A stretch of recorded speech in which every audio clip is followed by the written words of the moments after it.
do try to ask me real incisive questions, rather than just giving me shit that's difficult to rhyme with. Sometimes, yeah, I saw question 1 right there. This was a question, just the end of the show. Sure. Which is wonderful. Only I could not understand it or the voice. I read it easily. And that's the button. That's the end. And I missed it. Okay. So crisper audio. Question, but it's more of an observation from my point of view. Absolutely valuable feedback.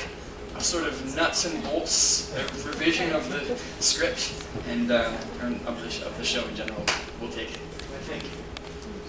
Question 2 or comment 2 right there. Yeah. So the political message of the show is don't say the mean people. Among others, yes. But what do you define as mean? You showed images of villains from Don't sleep with Captain Hook. Interestingly, we don't display necessarily, and often display as attractive. But there are people. I think already a lot of people wouldn't want to say the people. The people they are saying what they think are doing great things are doing the right things, but maybe by your definition are actually hurting us more than helping us. Mm-hmm. So how does that play into the don't say the mean people credo? That's an excellent question, and what you've just hit on is the obvious fact that people will define mean differently, won't they? And I think that sort of still works with the credo, because everybody can choose their personal definition of mean and choose how wide of a spectrum to include in it or how narrow. But as long as they're thinking about basically the way people treat other people as a factor in their reproductive decisions, that will have twofold consequences. One, eventual deselection of aggressive genes from the gene pool, and there is actually some good behavioral genetic evidence that shows that forms of criminality and aggression and high risk-taking, especially in young men, does have a genetic capacity, that there are people who are more genetically predisposed to be higher risk takers and higher conflict seekers when young than others. So, I'd say it would be a good result to reduce those genes in frequency, if not eliminate them in future populations. But the nice thing is, it would have an immediate behavioralist impact as well. And this is where the people who are post their reproductive years, or people who are in homosexual relationships, or just all kinds of people who are using contraception, like anybody who's not having sex to reproduce, can choose the degree to which that sex is with people whose behavior merits it or doesn't merit it. And so everybody, choose for yourself. For me, it's things like sadistic behavior or malice or schadenfreude, really taking pleasure in the misery of others rather than just competing with them on even terms. For me, that is the unattractive side of mean, but everybody can decide for themselves what it is. I would suggest to you that if you've defined mean widely enough that it includes your dentist, the concept might backfire.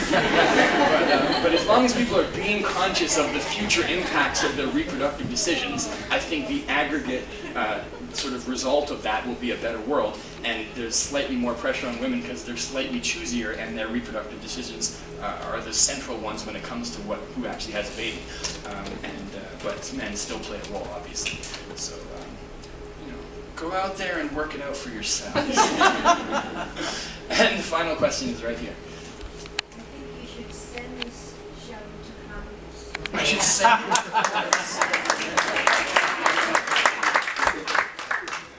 That's a good suggestion. I'll keep knocking until my ankles are bloody. Thank you guys so much for your questions.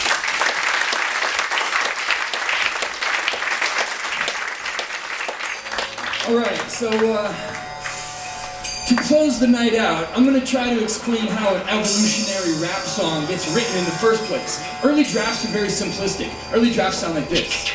Yo, yo, the origin of species ain't no feces, dog, believe me. What? That's all I can think of.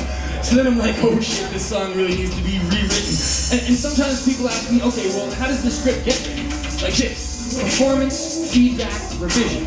And how do I generally develop my lyricism? Like this. Performance, feedback, revision.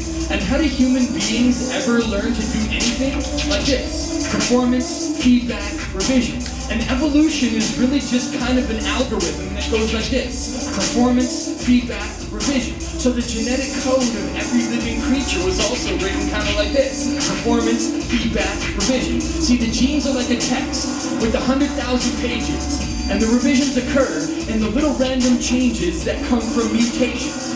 And then when they see the light, well, that's the performance. They call that the phenotype. And natural selection, well, that's the feedback side. That's about who survives and whose genes catch rides in the next generation. Yes, what I'm saying is that a rap performance like this is the best illustration for the way that Darwin's descent with modification works. Because the performance is necessary to change the work, to decide which have an impact and which to send back to the drawing board. In fact, I just did that when you guys failed to react. Because any line can change, and the mutations occur when I improvise on stage. Because up until this moment, everything I said was off the page. Now it's time for me to switch it up. I'll do a freestyle section. I'll try to keep it really specific so that I can beat your cheater detection. Alright, yeah, this is freestyle. Yeah, I've got a choice. What I'm gonna say next, trying to get people's brains moist. I'm really sorry that you couldn't understand Richard Dawkins' voice. I think maybe I need to get the sound man to give the levels a hoist. Yeah, that's right. That's the way that I rock this. And maybe because of his English accent, it sounds a bit pompous. But, you know, that's the way that he was taught to speak. Me, I'm a little bit more hip-hop with cheek. You know, everybody's got a bit of a dialect.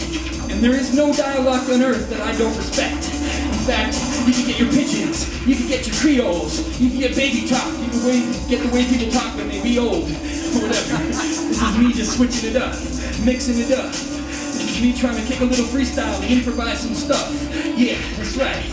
Don't run out of the building like a bomb threat, because I promise one day I will take the show to Congress. Yes, I'll be knocking on the door. I'll make them get feelings. I'll be like, I'll teach you how to use evolutionary principles to fix the debt ceiling. Yeah, that's right. I'm like, check it out. This is the way that I'm rapping though. I'm gonna just have to be massively adaptable. I might teach them about those amoebas so that the conflicts aren't so intractable. See, that's the way that we rock it. The way that we freak this. This is lyrical genius, right? Alright, this guy was asking about the definition of meanness. Yeah, that's it, I never rap soft. Don't call your girlfriend mean for leaving the toothpaste cap off. See what I'm saying?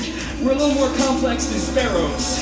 And you're never gonna mate if you define meanness as not narrow. If it's too narrow, well then you're gonna mate every freaking day. Anyway.